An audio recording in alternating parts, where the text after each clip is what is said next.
I'm Deborah Borchard, and this is your midday market update. Well, you know, the markets are kind of mixed right now. We go up and down just a little bit, so essentially flat here in the midday. I'm joined by John Corpina from Meridian Equity Partners. John, we had JP Morgan report their earnings today, Wells Fargo. Both of them were actually really good earnings, I thought, you know, especially on the consumer side because the home equity loans were up, the credit cards up. So it felt like a good sign for the economy. Absolutely. I think investors like to see these types of earnings reports come from these two companies. It gives them, and it gives all of us, a pretty good idea of where we are and what the outlook is moving forward.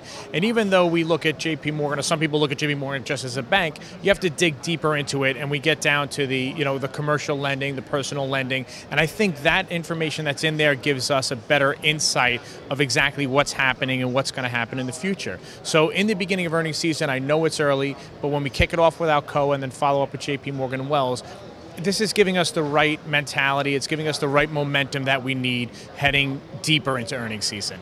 Now, normally, the market would have reacted super positively to a good report out of JP Morgan, and we're kind of seeing a lot of meh. Did we just have such a good day yesterday that the buyers are exhausted? Right, exactly. Don't forget what happened yesterday and the day before. So all this has been somewhat priced into where we are right now. I think people have their own expectation and outlook of what the market should be doing and where we're at. And maybe that expectation of the higher levels, we've reached that a little bit sooner. So let's not take the effects of JP Morgan and Wells on our market today as negative news because we're flat and those earnings were better than what we were expecting. The market has had great momentum. We need to take a breath every once in a while.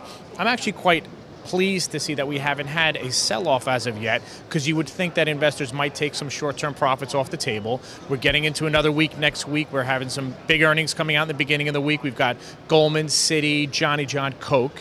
We're going to have a full calendar of economic data that's coming out too. So I'm happy to see that this market hasn't pulled back just yet. If we do see a pullback, it would only be a very short-term, small pullback, and I think the market's momentum is going to continue to move forward.